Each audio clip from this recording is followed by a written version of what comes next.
Welcome to the Totally Awesome Fishing Show. We're out and about. Are we in Amsterdam? No. Are we in Barcelona? No. It's Bristol. It's actually down in Bristol on a sunny day in the winter, and it's quite cold. And we're down here to look at boats. Big boats like that one. Big boats like canal boats. Everything's down here. Actually quite small boats. Kayaks, kayaks. I mean, there's nothing wrong with kayaks, they still float, they're still a boat. As far as I'm concerned anyway. We're going down to meet a kayak expert down here just outside Bristol. He's going to give us some tips. Trust me, we need a lot of tips. We're totally awesome. We know nothing of kayak fishing. He is an expert. Let's get down there, meet up with him, and see if we can give you guys some really good tips on how to rig out the perfect kayak.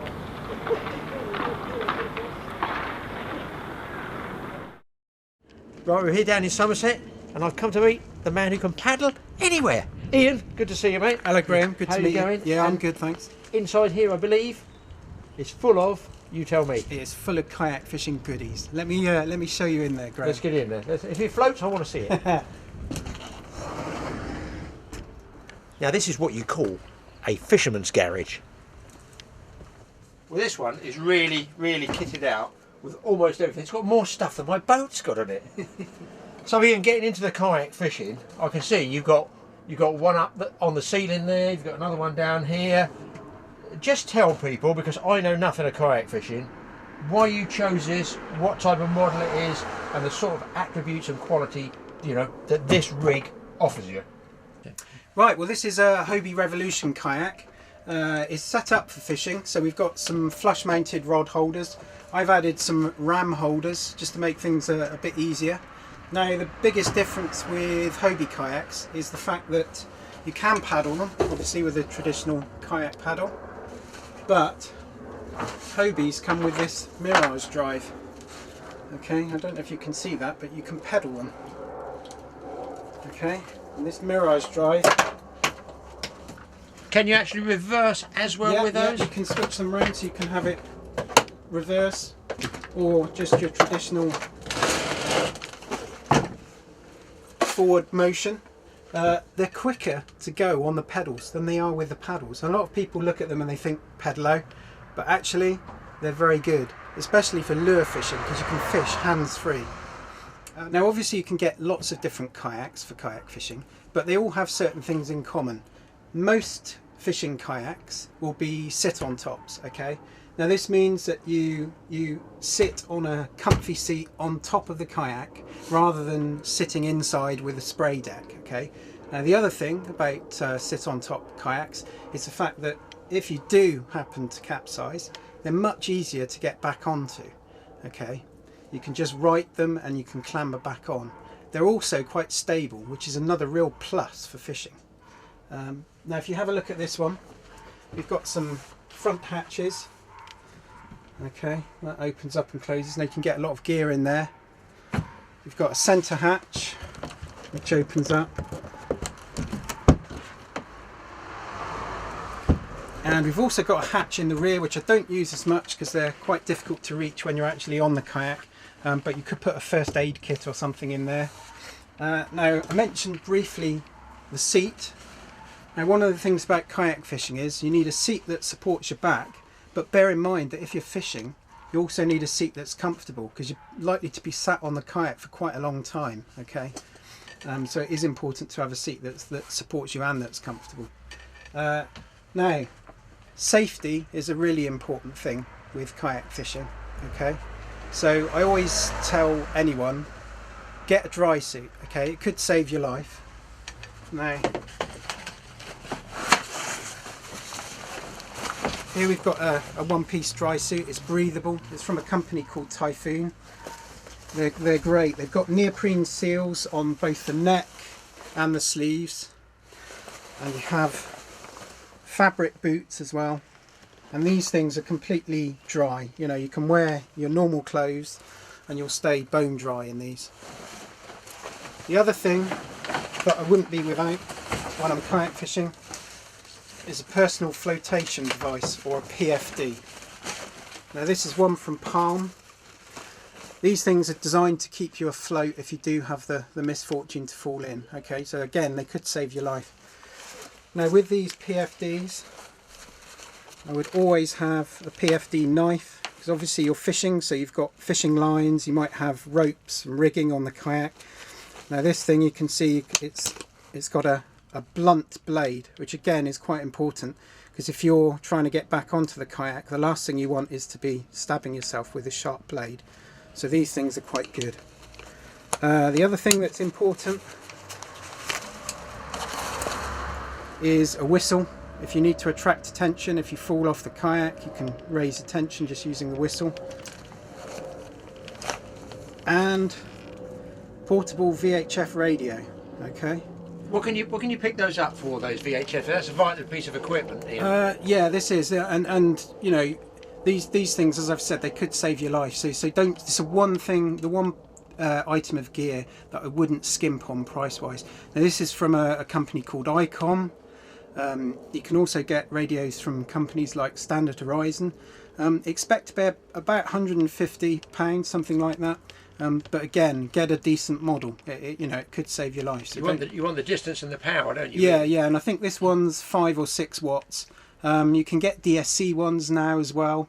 But yeah, just make sure it's waterproof. Okay, that's the most important thing. Now, just on the subject of that, I'm going to call it a buoyancy aid. Does it actually inflate, or has it got? No. Is it got material inside it that will keep you buoyant? No, it's basically, it's got buoyant foam inside it. Okay, and this particular one will give you, I think it's about 70 newtons of lift, and I think the minimum is 50 newtons of lift. But yeah, there's no, you don't have to inflate them. You just wear this on top of your dry suit. Gotcha. And it will keep you afloat. Okay, and this particular one from Palm is great because it's got loads of pockets, so you can put your little bits of fishing gear in here. And also sometimes I carry flares in them in the backpack if I'm going out, if I'm fishing saltwater. I sometimes carry the flares in the back. That's a good idea. Yeah. No, I thought you see, think of boats, you automatically think of that, but yeah, that's, yes, you will want a smoke flare or something like that, won't you? And this one's also got a pouch for hydration, for a water pouch that you can put in the back as well, which is quite nice. Is there, like I see, they have a tube come around that goes in your mouth? Yeah, that's right. Yeah. Yeah, it's a bit posh, really. A bottle of water will probably suffice, but yeah, it's quite a good idea. Well, one of the sayings we have in kayak fishing is leash it or lose it. Okay, now basically everything that I've got on this kayak that is of any worth has got a leash on it. Okay, so again, if you do happen to capsize and you lose some of this gear over the side, it's leashed to the kayak. So it's not going to go anywhere. It's not going to be lost to Davy Jones's locker. Okay, and it's quite important. If you don't want to lose it, then leash it. Okay, and these leashes, they're easy to make. You can just buy kill cords for jet skis and just adapt them so you can tie things on. So, my fishing rods, all my electronic gear, anything that's of any worth, I leash on the kayak. In the back, you've also got a sort of what I would call a storage area here. What's that? Yeah, this is the tank well. Okay, and this is the storage area for fishing kayaks. Okay, so this is where all the all your tackle. I've got an anchor in here that we can use. The anchor reel with some chain. That's a special reel for just taking it, is it? What we actually use is this is a diver's reel, and divers use this for surface marker buoys, but we basically use the same thing. So it's 2 or 3 millimeter paracord. I think I've got about 80 meters on this, and then tied to a length of 3 foot of 6 millimeter chain, and then a 1.5 kilo folding grapnel. And just show us how that folds out for anybody's interested, because it's got a little twist mechanism to it. Yeah, so here you go. You fold it out, and then it's got a locking collar, so you can see. And have you got that tripped at the top? Yeah, as well? this is a trip. Now you see lots of different ways of tripping anchors. I've seen you can use a bridle. I've seen people use cable ties as a weak link. There's lots of different mechanisms. This one is my favourite. It's something that you can buy. It's commercially available, and I think it's called an anchor trip clip. And you can see it clips onto the top of the anchor, and then the clip clips onto some chain. and it's got a collar that you can adjust to change the tension at which the trip breaks. So if you see, if I give it a good pull, you can see it breaks out. I've never seen that before, I must admit. Do they do those in a bigger size? Yeah, they do. I mean, this one's a special one for very small boats and kayaks, but they do bigger ones. So then you can see the anchor turns around the other way, and if it is fouled, 9 times out of 10 you'll be able to bring the anchor back in using that method. And then it's just a case of resetting it. And there you go. That's simple. It's easier than cable ties. Yeah, it is easier than cable ties, and also the big difference between this and cable ties. With cable ties, you're never really sure the tension at which the thing's going to go. Whereas with this collar, you know it's always going to break at the same tension, and you can adjust it. Say you're in a strong tidal flow, you might want a bit more tension. Sure. So of course you just pull the collar, and that changes the tension straight away. So yeah, so it's a really good device. And yeah, you'll still lose the occasional anchor, but I can't remember losing many since I've been using the anchor trip. So yeah, it's a good device. And they're cheap enough at car boots, that type of folding anchor as well, aren't they? Yeah, there's the sort of thing that you see at boat jumbles and things like that. So yeah, they're not very expensive. And but the other thing that you need to use an anchor on a fishing kayak is a trolley, an anchor trolley. Okay, and this consists of a length of line with a block at the stern of the kayak, and the line runs right the length of the kayak to a block at the front of the kayak. So if you have a look, this carabiner can basically shuttle forwards and backwards, and the idea behind this is that when you're anchored in the kayak, obviously you can't reach the back of the kayak when you're sat in your seat. It's too far away. Okay, and you never want to be anchored midships, because your kayak will turn broadside to the tide and probably the wind and waves. And if there's going to be a capsize, that's 9 times out of 10. That's the danger zone, isn't it? That's when it's going to happen. So the idea is, as soon as you were talking about that, I thought, oh yeah, he can't climb up the bow to pull the anchor up. Absolutely. So what we do is we put the anchor line through the carabiner. As if you imagine, we're sat in here at the moment, holding our diver's reel. Okay. And then what we do is we shuttle the carabiner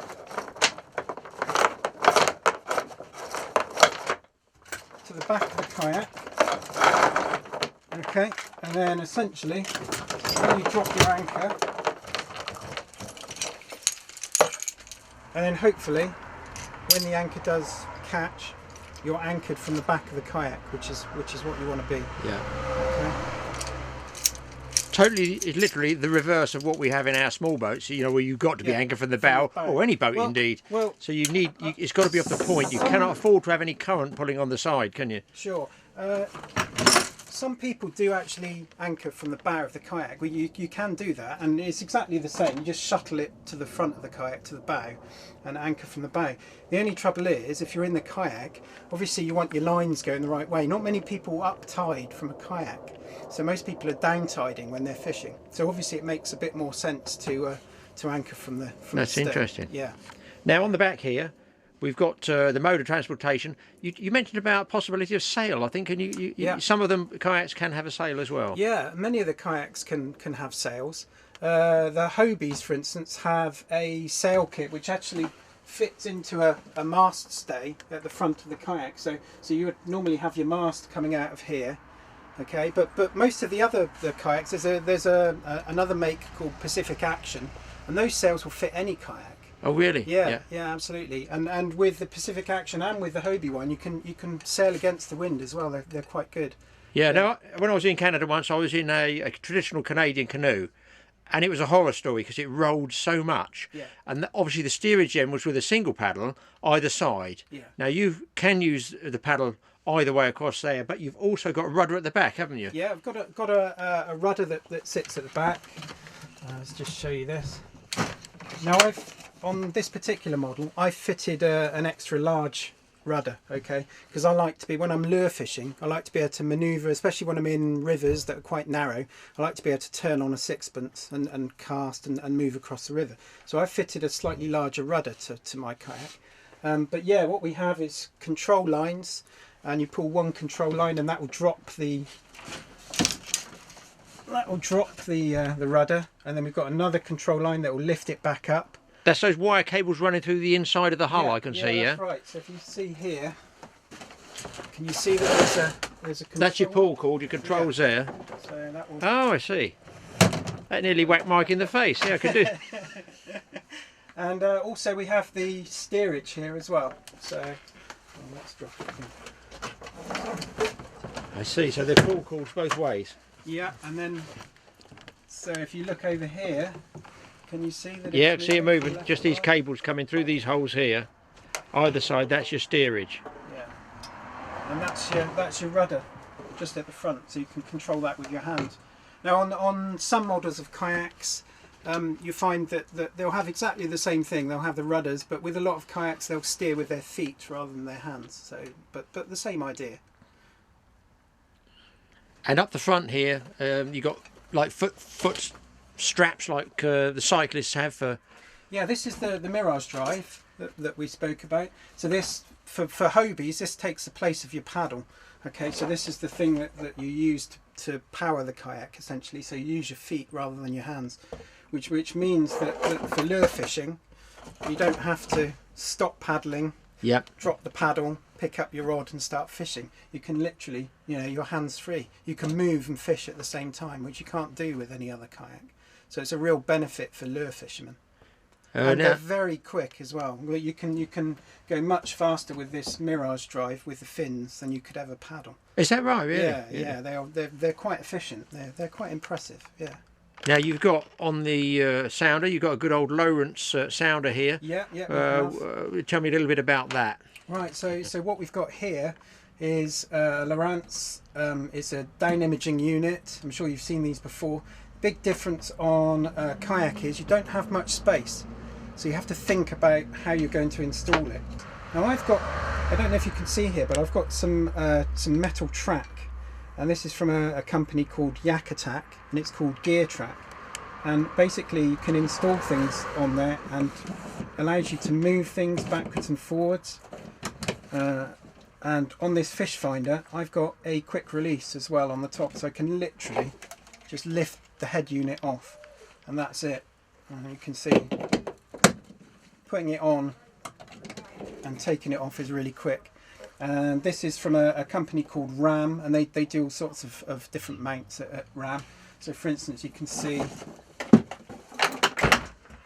here we've got a video camera mount, and again that's a RAM mount, but it's mounted on the gear track, so it allows it to slide backwards and forwards, and you can move it up and down and left and right and all the rest of it. So it's very versatile. It's clever stuff. I've got the same on the GPS. I've got another RAM mount. Again, lets you. That one's just tucked inside there, yeah. Yeah, so I've actually fixed this in the cup holder because there's not a huge amount of space. I don't have a centre console on this particular kayak, so you have to think about where you're going to install things. Now, transducer for that Lowrance, where does that go? Through the hull? Yeah, good question. Now, lots of people will fit the transducers actually underneath the hull using the scuppers underneath. Sure. The only trouble with that is very often, if you're dragging the kayak over stones and rocks and things like that, you end up, if you're not careful, actually catching the transducer. Yeah, not good. So what I've done is I tend to mount the transducer inside the hull of the kayak, okay, and then route the wires through using a waterproof. I don't know if you can see that, but I've got an electrical waterproof gland in there, so the wires come through from the inside of the kayak through to the outside, and then we plug that into the back of the unit. So that's got the transducer and the battery, i.e. the power, combined into a single plug, and that goes into the back of the unit. So is this a rechargeable, or does that run off a separate small motorbike battery? This one runs off, again, a bit of kayak fishing DIY. Just used a normal dry bag and put a waterproof electrical connector on there. Inside I've got a simple 12 volt lead acid battery, the sort of thing you can pick up from Maplins or anything like that. that simply goes. Dry bag is for what? Canoeists, surfers? Yeah, I mean, it's a standard piece of issue for anybody on the water. If you go to any outdoor shop, you can buy these dry bags. You know, they're quite cheap, but they make great little bags for the battery. And I mean, the inside hull of a sit-inside kayak should be pretty dry, but I always like to. I don't like taking any chances. I always prefer it to put it in a dry bag. Good idea, yeah. And we put that simply goes in the hull. And then we've got a waterproof plug that simply plugs into the front. So let's actually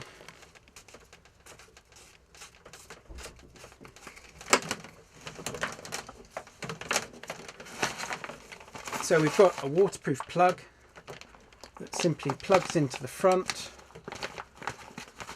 That goes into the hull. Close the hull.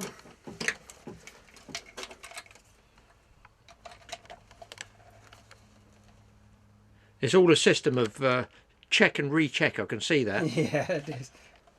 So now, I think we see most of what's on this Hobie. What's this bar for? I don't understand what that's for. Okay. Well, this again is specific to a Hobie. And when you've got the sail and you're sailing against the wind, if you get some strong gusts of wind, obviously it can always try and capsize you, and it will try and push the kayak over.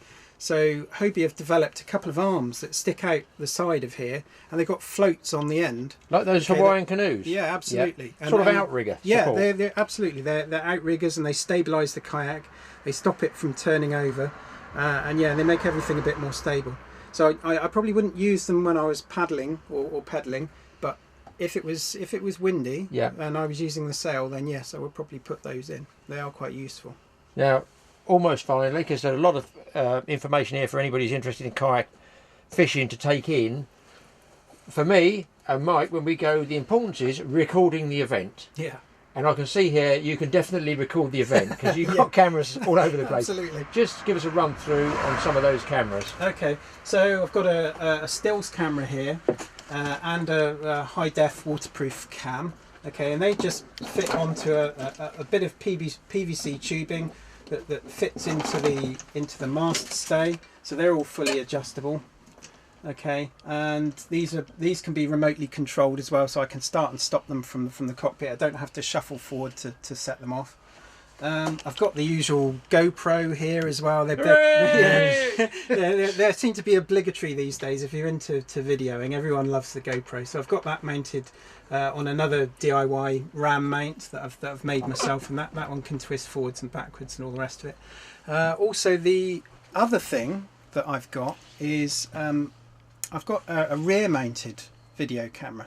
Okay, and that's really where you get the best pictures from. I've found that when you're trying to take some video of you fishing, the forward facing ones are great when you actually lift the fish onto the kayak. Sure, yeah. But people like to see when you're actually fishing and when you're casting and stuff like that.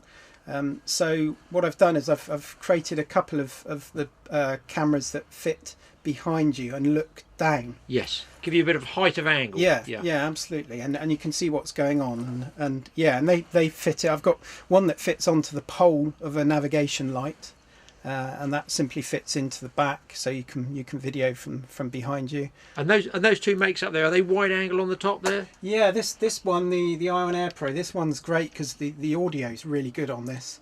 Much better than the GoPro.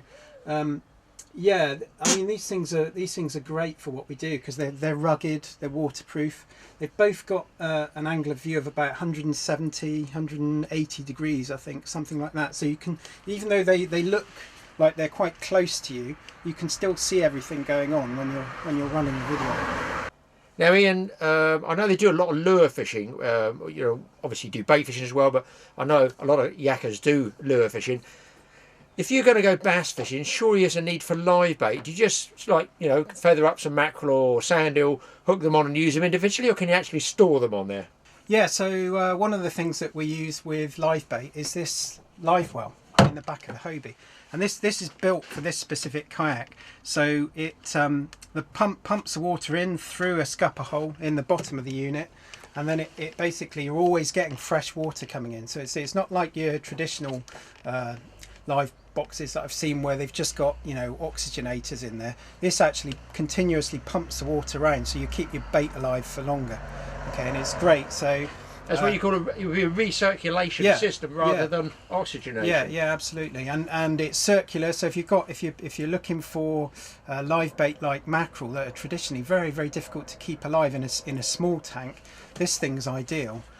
Similarly, if you wanted to use live sand eel, it's great for that. Or one of the things that I did a lot of last year was live baiting for pike. Okay, it was fantastic for that, absolutely fantastic. And at the end of the session, I mean, I was releasing the bait that I hadn't used, and they were fine. They were swimming away. Yes, and a lot of people don't realise, I don't think, that if you're live baiting, a square tank is not good because they get their noses in the corner, don't go forward, no oxygen goes over their gills, so that you end up with a load of dead baits. Yeah. So the circular tank's quite important for live baiting. Yeah, twofold as well. Circular, so it's got no edges, exactly as you said, but also you'll find that the water is circulating, so there's actually a flow of water going around the tank, so they put their noses into the flow, which helps keep them alive as well, which again you don't get with the normal oxygenators. They just pump air into them normally. And again, this particular model, I noticed, we just flip that lid shut, yeah, it's got rod holders in the back as well. Yeah, you've got 3 rod holders. I seem to remember the Americans, they love their rod holders, and I've seen American guys, and they've had 5 rod holders on here, and I've had, you know, I've seen when we went to America, we saw guys with 6 or 7 rods. Is that right? Really? Yeah, it's a bit crazy. Over here, I fished 2 rods, sometimes 3, but you find if you fish too many, they all get tangled up. So, yes. And now it ends up as a mess. We're getting towards the end of it now, so there's a lot of information there. What's the basic Hobie rig set up here, and obviously what would you expect your entire rig to cost? You know, cameras, live bait, well, and everything, just to give people some sort of idea. Okay, well, for a setup like this, so say a Hobie Revolution 11 or a 13 or an Outback, which is a slightly wider model, you'd be looking at about £2,000. So it's expensive, but what you have to remember with Hobie is that everything's designed. So they, you know, you can see with the live well, with the sail, and with some of the fishing mods they've put on them, someone's actually thought about creating a bespoke fishing kayak. Okay, so you don't have to do too much modding. Okay, most of these things come as standard. So you get the seat, you know, you get the paddle. Most of the stuff you need you get with the kayak. The rudder's built in. You don't have to buy that as an optional extra. You know, with a lot of the other kayaks, you'll buy the basic kayak and then you have to add all these different things on. And, so your full rig here, cameras, live bait tank, what do you reckon you're into here? Gosh, I would hate to hazard a guess. Come on. I'm a boat fisherman, I know what mine's cost. It's horrible. Well, all I can tell you is kayak fishing, probably similar to a lot of other hobbies like fishing and golf and things like that. It's one of those where you can spend as much as you want and you can keep going. That's the trouble. The sky is the limit, you know. And I do love my gadgets, so I've probably spent quite a lot on gadgets. But you'd probably be into, I'm guessing, 4,000 or more. God, Joe Graham, honestly don't know. Well, I know by the cameras I and reckon that, you're probably right. I mean, you know, like a quality dry suit, you're talking probably about £300. PFD is 100. You know, VHF radio 150. All this stuff adds up, so it's not a cheap hobby. Okay, it's not something you just want to go out and do and then forget. It's something, you know, you spent the money, you need to get something out of it. So yes. I would say definitely expensive. Okay. So Ian, there's obviously, I mean, I like this Hobie cat already, and I've got my own boat, but there's obviously other models out there. How do you actually plough through all the different types, you know, to decide? How do you actually go about looking at these things? Sure, okay. Well, there's loads of choices, lots of different kayaks out there. And I mean, you can look through magazines and you can see them all. But my advice would be try before you buy. So try and go somewhere where you can actually try these things out, because what works for one person doesn't necessarily work for another. And it depends on the sort of style of kayak fishing you're going to do. So for instance, if you were on a river or a lake, you would choose a different fishing kayak to that if you were going to go saltwater fishing, or you were going to go a bit further out to sea. So there's the best way of doing it is go somewhere where you can try these things out on some water. Now for instance, the Hobies, there's a Hobie Cat Centre based down at Poole, and a guy called Steve Beard. That's Dorset. Yeah, If yeah. anybody's watching us from Holland or Europe, it's Dorset, England. Yeah, and he sells these Hobies, and he's based right on the beach at Poole Harbour, and you can go down there and you can try them before you buy them. Oh, and really? you can see whether they're right for you or not right for you, and have a paddle around. Because there must be people that think, I'm going to set myself up with one of those rigs. They're wonderful. I catch all the fish I want. But they get in it and they probably end up on eBay or somewhere. Yeah, absolutely. So it really does make a lot of sense to get in them and try a couple of different models first. It does, and given that you're spending a lot of money, you want to choose the right kayak for you. Okay, so it's as we've said before, it is an expensive hobby, and it can be it can be dangerous as well. So so get yourself trained, go on a training course. The Angling Trust and the British Canoe Union, they both do good courses, so you can get some training, because safety is really important. It's paramount at sea, absolutely paramount. Absolutely. Yeah. Now, having been at sea, done freshwater and sea, I'd like to thank you very much for giving us this insight into kayak. I've certainly learned a lot. I like that live bait, well, definitely.